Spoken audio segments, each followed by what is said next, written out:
Привет, друзья! С вами я, Михаил Саркели. Скоро в Гагаузии будут отмечать 19 августа. Дата, которая считается началом построения гагаузской государственности, что бы это ни значило. Эта дата овеяна кучей мифов, которые гагаузские политические лидеры и околополитические деятели а, проговаривают каждый год в преддверии 19 августа и 23 декабря. 23 декабря — это день создания гагаузской автономии. 23 декабря 1994 года парламент Республики Молдова проголосовал за закон об особом правом статусе АТО Гагаузия и Гагаузии. 23 декабря — это праздник, который Камрат и Кишинев празднуют вместе, как день образования гагаузской автономии. А 19 августа — это другая история. И тут, что называется, есть нюансы, и немало нюансов. Давайте пройдемся по мифам, которыми овеяна дата 19 августа. Многие из наших зрителей наверняка знают, о чем идет речь. Но для тех, кто не знает или не помнит, 19 августа в Гагаузии отмечают как день провозглашения Гагаузской республики. 19 августа 1990 года в Камрате прошел съезд депутатов всех уровней, где была принята декларация о свободе и независимости гагаузского народа от Республики Молдова и провозглашена Гагаузская республика в составе СССР. Произнесу еще раз, чтобы запомнить эту формулировку, которая очень важна для понимания ситуации тех дней, понимания того, чем на самом деле было 19 августа в истории малого гагаузского народа и Республики Молдова в целом. 19 августа 1990 года в Камрате на съезде депутатов всех уровней была принята декларация о свободе и независимости гагаузского народа от Республики Молдова и провозглашена Гагаузская республика в составе СССР. Тут есть как минимум два момента, на которые очень важно обратить внимание. Первый момент — это то, что эта декларация и сама эта дата очень сильно противоречат мифу о том, что благодаря Гагаузии существует современное молдавское государство. Этот миф стал активно распространяться на моей памяти со времен Формузала, который, к слову сказать, был первым башканом, которого активно и открыто поддержал Кремль. Соответственно, начиная с башканства Формузала, Кремль стал активно вмешиваться в гагаузскую политику. Фраза, которую Формузал ввел в обиход, звучит так: «Гагаузия — это якорь молдавской государственности». И это, по словам Формузала, произнесенным более 10 лет назад, является гарантией существования независимого молдавского государства. Эту фразу потом многие подхватили, и теперь каждый суслик в гагаузской политике утверждает, что Гагаузия является чуть ли не гарантом существования независимого молдавского государства. Фраза «Гагаузия — якорь молдавской государственности» эволюционировала во фразу «Гагаузия — якорь перемен», что ближе к правде. Произнесла эту фразу никто иная, как Евгения Гуцул. Скорее всего, как обычно, она не очень понимала, о чем она говорит, но в данном случае она попала в точку. Теперь, возвращаясь к мифу о том, что если бы не Гагаузия, то не было бы независимого молдавского государства. Если копнуть в историю 34-летней давности, что по историческим меркам относительно недавно и буквально рукой подать, и проанализировать события тех дней, то с ответственностью можно заявить, что это миф, более того, фейк в лучших традициях российской пропаганды, который не соответствует действительности. Для того, чтобы понять это, давайте вернемся на 34 года назад и посмотрим, что происходило тогда в Республике Молдова и в Советском Союзе, который на тот момент на всех парах мчался к своему развалу. Съезд депутатов всех уровней в Камрате, который прошел 19 августа 90 года, прошел через 2 месяца после того, как Верховный Совет Молдавской Советской Социалистической Республики принял декларацию о суверенитете от 23 июня 90 года. Декларация о суверенитете, тогда еще МССР, была принята как часть событий, прокатившихся по территории бывшего Советского Союза в период с 1988 по 1990 годы, известных как Парад суверенитетов. Практически каждая советская республика тогда принимала такие декларации, которые провозглашали верховенство законов соответствующей союзной республики над законами СССР. Съезд депутатов всех уровней в Камрате состоялся 19 августа 1990 года как ответ на принятие Верховным Советом МССР декларации о суверенитете от 23 июня 1990 года. Тут важно вспомнить, что через 2 недели то же самое произошло и в Тирасполе. 2 сентября 1990 года в Тирасполе был проведен аналогичный съезд депутатов всех уровней, где была принята аналогичная декларация той, что была принята в Камрате 19 августа. Из различных источников и воспоминаний политиков того времени мы знаем, что это была целенаправленная политика Кремля по предотвращению независимости Молдовы от Советского Союза. Известна фраза Горбачева, сказанная Мирче Снегуру, первому президенту Республики Молдова, которая звучит примерно следующим образом. Хотите независимость? Вместо одной республики получите три. Некоторые источники утверждают, что союзным центром на тот момент была запущена операция по поощрению контрсепаратизма. Операция, которая предусматривала отделение некоторых территорий или анклавов от бывших советских республик и сохранение лояльности в этих анклавах союзному центру. Это для того, чтобы сдержать эти союзные республики от отделения от СССР под угрозой потери части территории. В Молдове, судя по всему, эта спецоперация была реализована успешно, учитывая тот факт, что два анклава провозгласили свою так называемую независимость, не признанную никем. Тем не менее, результата это все равно не дало, поскольку СССР и так развалился, а бывшие советские республики, в том числе и Республика Молдова, стали независимыми. Самым ярким, с моей точки зрения, подтверждением того, что съезд депутатов всех уровней в Камрате от 19 августа 90 года и в Тирасполе от 2 сентября 90 года были частью этой операции Кремля, являются те самые декларации, которые были приняты на этих съездах. Давайте еще раз вспомним, как называлась декларация, принятая в Камрате 19 августа 90 года. Это была декларация о свободе и независимости гагаузского народа от Республики Молдова и провозглашение Гагаузской республики в составе СССР. Участники так называемого съезда проголосовали за нее единогласно. Причем, обратите внимание, ни о какой независимости Гагаузской республики речь не шла. Декларация, принятая в Камрате 19 августа, прямое подтверждение того, что союзный центр использовал гагаузское сообщество против суверенитета и независимости Республики Молдова. Тут также следует вспомнить, что на референдуме от 17 марта 1991 года, инициированного Горбачевым по вопросу сохранения переформатированного союза, не участвовал Кишинев, но участвовали два анклава – Приднестровье и Гагаузия. Из событий, которые происходили в 90-м году, четко видно, что Гагаузия, ну или то, что стало впоследствии Гагаузией, не была сторонницей независимого государства Республика Молдова. Более того, сама так называемая Гагаузская республика была создана для того, чтобы препятствовать возникновению Республики Молдова как независимого и суверенного государства. Поэтому очень странно слышать от гагаузских политиков заявление о том, что Гагаузия является гарантом существования независимого государства Республика Молдова. Особенный когнитивный диссонанс вызывает тот факт, что движение Гагаузского, возникшее на рубеже 80-х и 90-х и игравшее активную роль в провозглашении так называемой Гагаузской республики, вообще пошло на это. Не стоит забывать, что главными действующими лицами того самого Гагаузского были люди, которые пострадали от Советского Союза. Именно за то, что они выступали за право гагаузского народа изучать свой язык и выпускать газеты на гагаузском языке. Например, тот же Леонид Добров, который был одним из лидеров Гагаузского, был подвергнут карательной психиатрии в Советском Союзе за то, что осмелился вообще поднимать вопросы изучения гагаузского языка. И эти люди, пострадавшие от Советского Союза, посчитали нормальным проголосовать за такую декларацию. На тот момент народы, обладавшие национальным самосознанием в рамках Советского Союза, стремились выйти из состава Советского Союза. И не только бывшие советские республики, но и некоторые национальные республики РСФСР. Иными словами, народы с национальным самосознанием хотели выйти из тюрьмы народов, а гагаузы, которые вроде как боролись за свою идентичность, стремились остаться там, где эта идентичность подавлялась.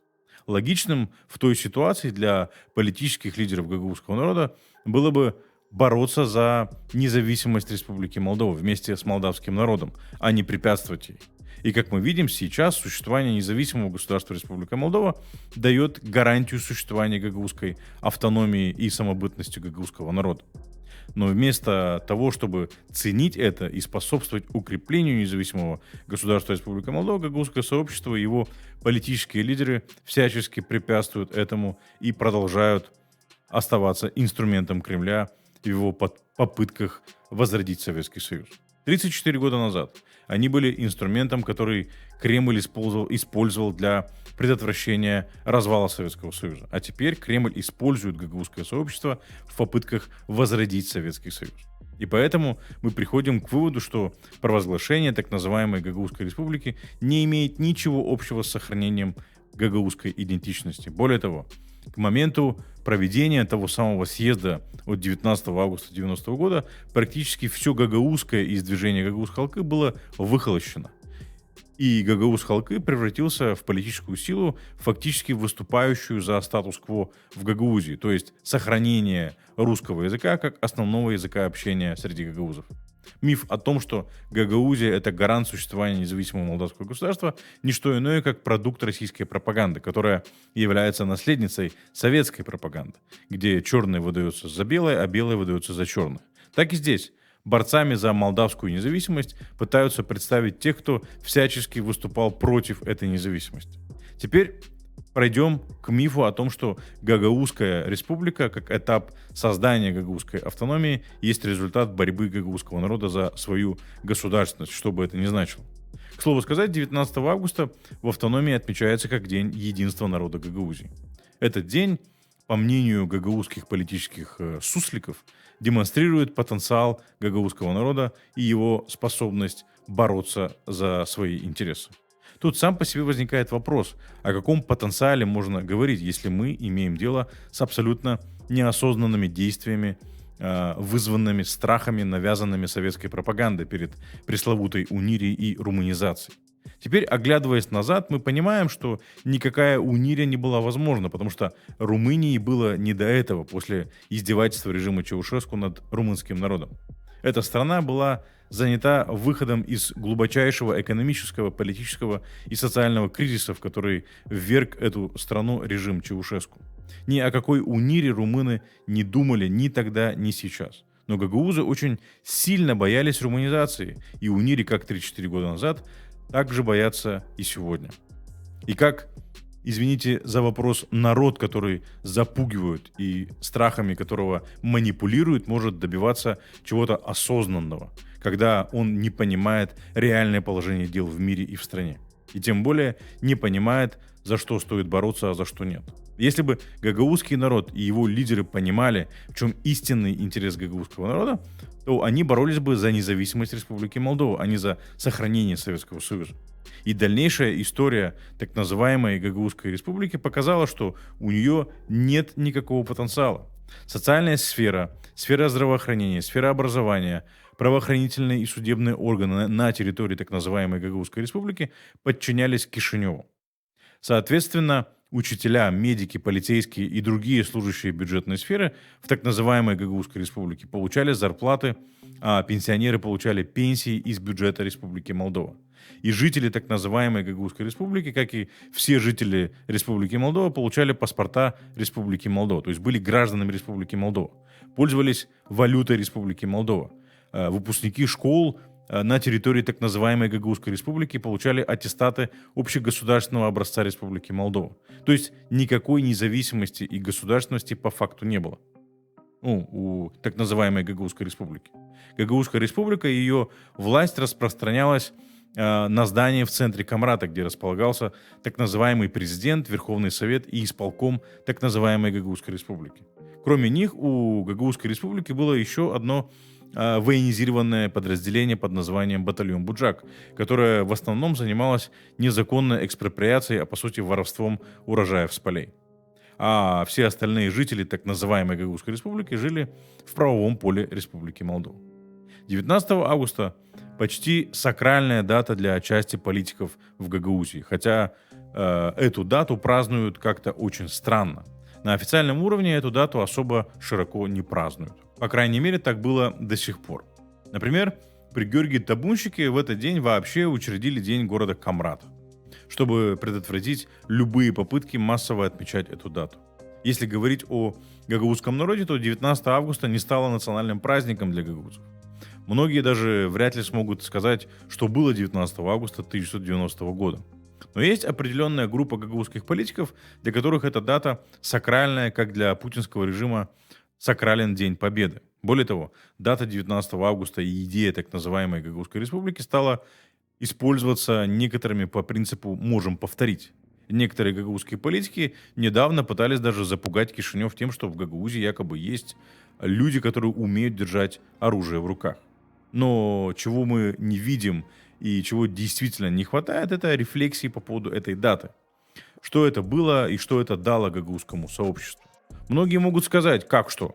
Гагаузы в результате всего этого, в том числе и в результате съезда депутатов всех уровней от 19 августа 90 года, получили автономию. Также они могут напомнить мне, что я сам называл гагаузскую автономию благом для гагаузского народа. И поэтому, мол, все это было не зря, в том числе и так называемый съезд депутатов всех уровней от 19 августа 90 года. В качестве отступления важно объяснить, почему я называю этот съезд так называемым. Так называемый он, потому что ничего подобного советские законы на тот момент не предусматривали. Соответственно, такой орган, как съезд депутатов всех уровней, не мог проводить и не мог принимать никаких решений. Но проблема в том, что гагаузская автономия, которая появилась в результате событий, запущенных тем самым съездом, не стала благом, а стала бременем для гагаузского народа и инструментом подавления всего гагаузского. Гагаузская автономия и ее правовой статус не принадлежат гагаузскому сообществу, о чем мы говорили неоднократно. Гагаузская автономия и ее особый правовой статус принадлежат организованной преступной группе, которая использует их и этот статус в интересах Кремля. И если обернуться назад и посмотреть, с чего все начиналось в 90-м году, то мы приходим к выводу, что гагаузская автономия не могла быть благом для гагаузского народа, потому что она не была результатом осознанного движения и борьбы гагаузского народа за свои права, интересы и свое благо. Съезд депутатов всех уровней, который состоялся 19 августа 90 года, где провозгласили Гагаузскую республику в составе СССР, был ничем иным, как спецоперацией Кремля. Кремль тогда понимал, зачем ему нужна эта Гагаузская республика. И гагаузская автономия, которая, по сути, стала наследницей Гагаузской республики, продолжая оставаться инструментом Кремля. И Кремль четко понимает, как использовать гагаузскую автономию в своих интересах. А гагаузский народ, к сожалению, не понимает, как использовать гагаузскую автономию в своих интересах и ради своего же блага. В 90-м году так называемая Гагаузская республика была инструментом по предотвращению развала Советского Союза. А в 1924 году гагаузская автономия есть не что иное, как инструмент по осуществлению попыток Кремля возродить Советский Союз. Поэтому можно не удивляться, к чему пришла гагаузская автономия или Гагаузия сегодня. И тому, что гагаузский язык и гагаузская идентичность не стоят во главе угла в Гагаузии. Гагаузская республика, которая является прародительницей гагаузской автономии, не для этого создавалась. Но из хороших новостей можно отметить следующее. Все, что Кремль пытался реализовать, используя сначала Гагаузскую республику, а потом и Гагаузскую автономию, не реализовалось. Гагаузская республика вместе с так называемой Приднестровской Молдавской республикой не смогли предотвратить возникновение независимого и суверенного государства Республика Молдова. Гагаузская автономия, которая активно используется Кремлем для предотвращения европейской интеграции Республики Молдова, как мы видим, тоже не справилась со своей задачей. Сначала гагаузская автономия своими референдумами от 2014 года пыталась предотвратить подписание договора об ассоциации с Европейским Союзом и не добилась результата. Договор об ассоциации с Европейским Союзом и Республикой Молдова, как вы знаете, был подписан. А в этом году Республика Молдова начала переговоры о вступлении в Европейский Союз. Как и в 90-м году, жители Гагаузии живут в правовом поле Республики Молдова, а группа лиц в здании в центре Камрата по-прежнему борется с интересами независимой Республики Молдова. Эта борьба не за интересы гагаузского народа, а в угоду империи, которая окончательно разваливается на полях сражения в Украине. Но, несмотря на все это, я считаю, что гагаузская автономия может стать благом для гагаузского сообщества. Но в том случае, если гагаузское сообщество начнет руководствоваться своими интересами, переосмыслит цели и задачи этой автономии и вырвет ее из лап ОПГ. Надеюсь, это произойдет раньше, чем позже. Друзья, это все, что мы хотели сказать в этом выпуске. Nocta Life уходит в 2-недельный отпуск. Увидимся в сентябре. До свидания.